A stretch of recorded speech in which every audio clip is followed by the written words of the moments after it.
श्री सदगुरु चरण कमलेभ्यो नमः। अभी हमारे जो स्क्रीन पे दिख रहा है शरतोभद्र चक्र, उसमें नक्षत्र का जो यहाँ पे दिशा नक्षत्र है, ये हमारा ये जो कॉलम है, ये सब शतदिशा, पूर्वा भाद्रपद, उत्तरा भाद्रपद, रेवती, अश्विनी, भरणी करके है। तो ये आप जानते हैं कि ये सब शतदिशा में ये जो नक्षत्र का कॉलम है, और फिर इधर से ये कृतिका, रोहिणी ऐसे करके ये शुरू होता है। अभी हमारे जो चर्चा का विषय है वो रवि और सूर्य बृहस्पति जो पुष्य नक्षत्र में है। ये पुष्य नक्षत्र है। पुष्य नक्षत्र में अभी सूर्य और बृहस्पति विराजमान है। बृहस्पति अस्त हैं गुरु, और सूर्य इनको घेर कर बैठे हैं। इससे ये पता चलता है कि बृहस्पति का जो अभी वर्तमान जो प्रभाव है वह प्रभाव अभी सीज है, मतलब बिना मंत्रालय का मंत्री है। अब यहाँ पे सूर्य शरतोभद्र में जब हम देखते हैं तो यहाँ पे शतभिषा नक्षत्र में राहु बैठा हुआ है, तो राहु की दृष्टि 3 तरफ होती है, बाई, फिर ये सीधी यहाँ, और फिर ये ऐसे। सूर्य, चंद्रमा, राहु और केतु, इन तीनों ग्रहों की दृष्टि ऐसे चलती है। तो जैसे यहाँ पे यदि सूर्य है तो सूर्य भी ऐसे ऐसे, अर्थात यहाँ पे पूर्व फाल्गुनी को देख रहा है, और फिर बीच में नहीं देखता है सामने वाले को, फिर यहाँ ये ज्येष्ठा को देखेगा।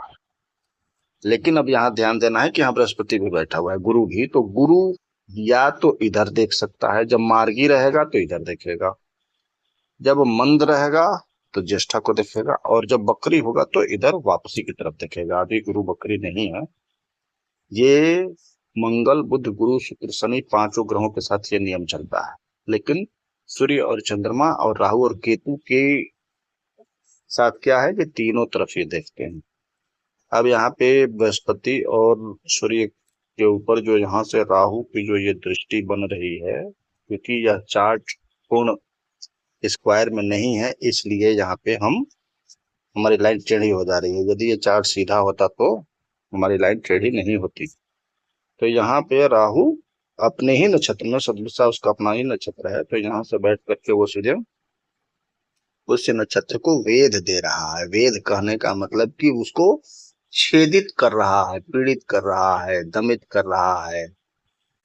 अब ठीक, ये तो हो गई राहु की बात। तो इसीलिए सूर्य जिसके कारक हैं, सत्ता के कारक हैं, पिता के कारक हैं, अभिमान के कारक हैं, आत्मबल के कारक हैं, तो सभी इस समय स्थिति कमजोर हुई है। हर सत्ता हिल रही है, और बृहस्पति ज्ञान के कारक है, तो इसलिए बृहस्पति की भी स्थिति यहाँ पे राहु के कारण संक्रमण आ चुकी है। शिक्षा जगत का सारा हाल आप देख ही रहे हैं, और सत्ता पक्ष का भी आप फल देख रहे हैं। अब यहाँ पे ये चर्चा, जिससे आप अंदाजा लगा सकते हैं। अब आप आगे का देखिए। रेवती में अभी शनि चल रहा है, और मृगशिरा जो मंगल का ही नक्षत्र है, इसमें मंगल है। तो रेवती में जो शनि बैठा है वो यहाँ से ऐसे देख रहा है। देखिए, अब ये मार्गी है तो ऐसे देख रहा है। जो ही ये बकरी होगा तो ये अब ऐसे नहीं देखेगा, फिर ये ऐसे देखेगा, फिर ये, आप हमारी लाइन देख सकते हैं बहुत सीधी नहीं हो पा रही। तो ये कौन सा नक्षत्र है? मूल। तो मूल नक्षत्र को देखने लगेगा। अभी किसको देख रहा है? मृगशिरा को। और जो ही ये मंदचारी में जाएगा तो फिर ये सामने भी देखता है। लेकिन सामने की बात अभी हम नहीं कर रहे हैं, अभी हम सीधे सीधे शनि, चूंकि मृगशिरा को देख रहा है तो इसलिए मंगल पर भेद हुआ। जो ही शनि बकरी होगा, बकरी होने वाला है कुछ समय में, तो ये फिर मूल को देखने लगेगा। अब देखिए यहाँ पे हमें समझना क्या है। यहाँ पर जब शनि मंगल को देख रहा है तो मंगल यद्यपि यहाँ बहुत बली है, लेकिन फिर भी शनि के प्रभाव में तो हो ही गया। तो थोड़ा बहुत जो मंगल का प्रभाव पड़ना चाहिए वो मंगल यहाँ पे डिस्टर्ब होगा। फिर चंद्र, अब देखिए इसमें सबसे तेजी से यदि घूमने वाला कोई ग्रह है तो चंद्रमा है। तो चंद्रमा जब भी वेदित, जैसे यदि चंद्रमा मृगशिरा पे आ जाए तो मृगशिरा में मंगल भी है, चंद्रमा भी है, लेकिन शनि से पीड़ित हो रहा है, तो वहां पर शारीरिक, सिर में पीड़ा या कोई ना कोई दबाव, कुछ न कुछ बिगड़ेगा। अब ठीक वैसे ही चंद्रमा यदि पुष्य में जाए तो राहु के प्रभाव में आ गया। अभी यहाँ पे मघा में केतु चल रहा है, केतु है गोचर, तो भाई मघा का गोचर जो चंद्रमा का है वो तो प्रभावित करेगा ही।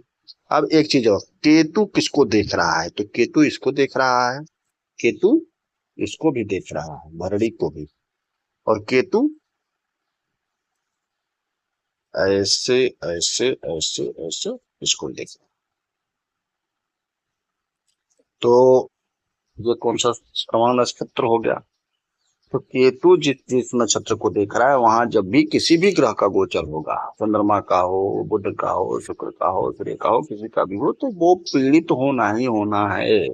आप ये मान करके चलिए। तो इसीलिए फाइनेंशियल एस्ट्रोलॉजी में, ट्रेडिंग में, या अपने दैनिक दिनचर्या में, या अपने किसी भी काम में यदि हम इस चक्र का उपयोग करते हैं, और हम यदि ये देखते हैं कि आज हमारा चंद्रमा कहाँ है, कौन कौन से ग्रह किसके किसके वेद में है, कौन किसको शुभ दृष्टि दे रहे हैं, कौन किसको अशुभ दृष्टि दे रहे हैं, तो हमारी बहुत सी समस्याओं का हम अच्छे से समाधान, विचार और बचाव तीनों कर सकते हैं।